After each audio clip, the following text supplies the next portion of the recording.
Prince William was today asked to take a message of peace by the President of Israel to the President of Palestine when he meets him this week.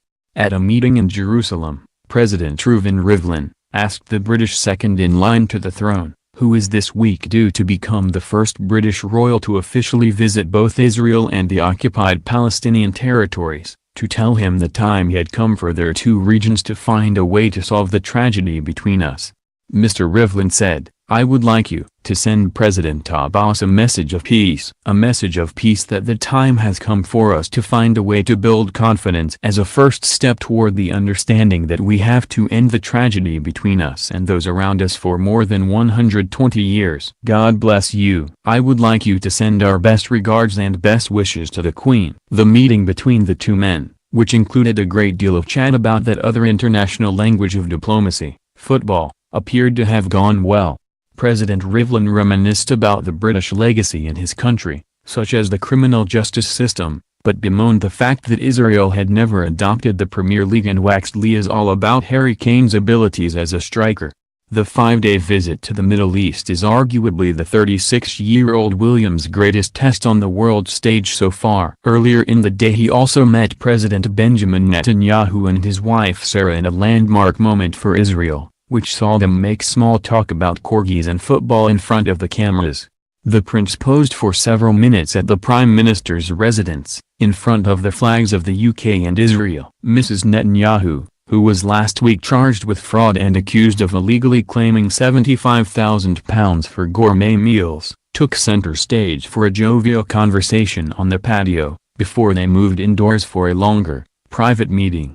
The engagement was the Williams' first photo call with a politician in his tour of Israel and the occupied Palestinian territories, which will be closely watched by all sides of the deeply divided region. Prince William, Duke of Cambridge, lays a wreath at the Yad Vashem Holocaust Memorial and Museum in Jerusalem today. The engagement was the Williams' first photo call with a politician in his tour of Israel and the occupied Palestinian territories, which will be closely watched by all sides of the deeply divided region. Arriving at the Prime Minister's residence after his morning visiting the Yad Vashem Holocaust Memorial, William was ushered inside for an official photograph and to sign the guest book. He then stepped outside onto the patio, in front of a small group of cameras, with Mrs. Netanyahu in the center and the Prime Minister on the other side. With political discussion firmly off the menu, the trio instead made small talk about the small patio garden and the house, where the Duke was later given a tour. Speaking about pets, the prince was heard to tell his hosts "My grandmother loves corgis" before they moved on to the topic of football. Mentioning a photograph taken earlier this week in Jordan, which saw William with Crown Prince Hussein on his sofa watching the England match, he joked it would have been a bit awkward sat here if we lost. As Mrs. Netanyahu told him she knew an avid Manchester United fan, the prince nodded, seeming pleased he had a chance to bond with them over familiar ground. William, the Prime Minister, and his wife were later joined by their entourages, including David Cree, British Ambassador to Israel, and Mark Regev, Israeli Ambassador to the UK, for a private meeting and a tour of their residence. Earlier, William was left deeply moved as he learned about the individual stories of Holocaust victims through their possessions and first-hand testimonies today.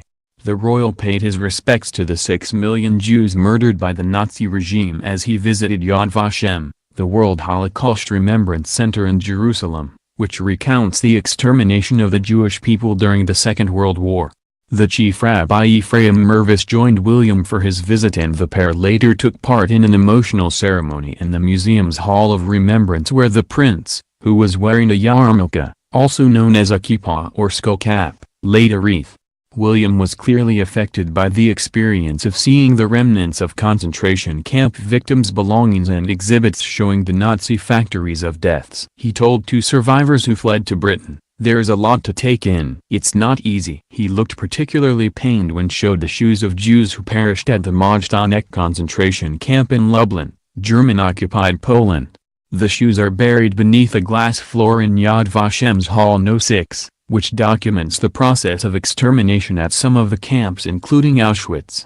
"That's terrifying. Trying to comprehend the scale and the numbers is terrible," he said. William, 36, spent an hour and a half touring the memorial and museum, viewing exhibits which tell the story of the Nazis' rise to power and their eventual decision to implement Hitler's final solution to wipe out Europe's Jews.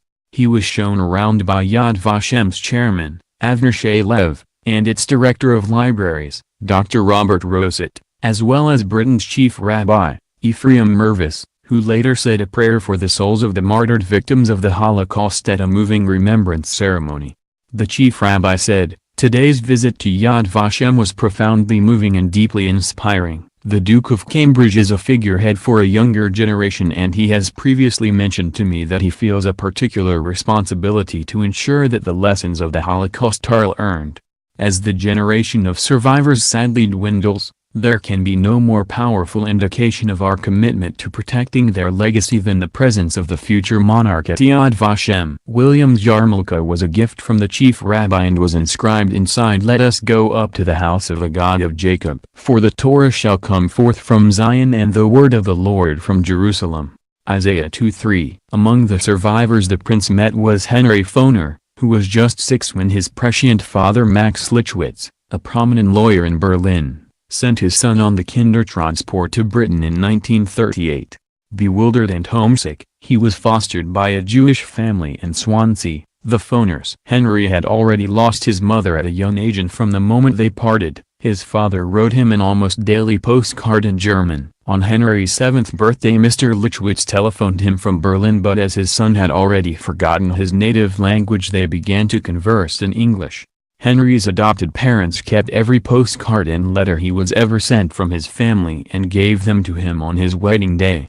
They which have since been compiled into a book, Postcards to a Little Boy. Mr. Lichwitz, whose courage and foresight to part himself from his only child saved his life, was deported to Auschwitz on December 9, 1942 and was murdered a week later.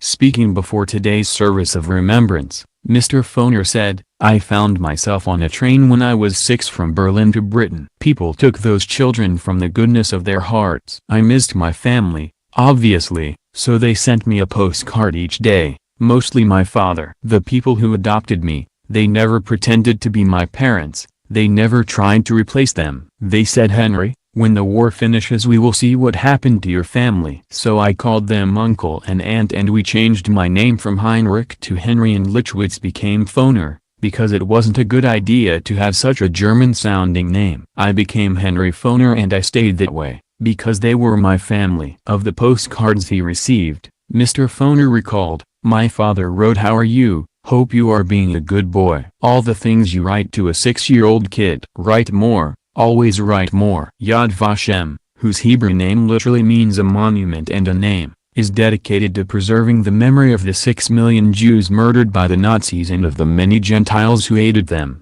It is situated on the western slope of Mount Herzl, overlooking the city of Jerusalem. William, who is making a 5-day visit to the Middle East, received a short tour of the museum before meeting with 2 Holocaust survivors of the Kindertransport who shared their personal experiences with him. In the Hall of Names, described by the museum as a virtual cemetery for those whose resting place is unknown, the names and personal details of millions of victims have been recorded on pages of testimony, symbolic tombstones. There is also an exhibition about the notorious Auschwitz concentration camp with artifacts collected to describe in detail how people were systematically murdered by the Nazis. The museum attempts to tell the story of the Holocaust through individual stories and ultimately the story of a single person. Those postcards stopped when the war started, but they kept those postcards and gave to me when got married. I had a photo book made for my children of them. My father was taken hostage by the Germans and ended up in Auschwitz. I found out after the war when my grandmother, who spoke English, wrote to me." Mr. Foner said he felt excited to meet Prince William as he wanted the chance to express his gratitude to Britain for saving his life.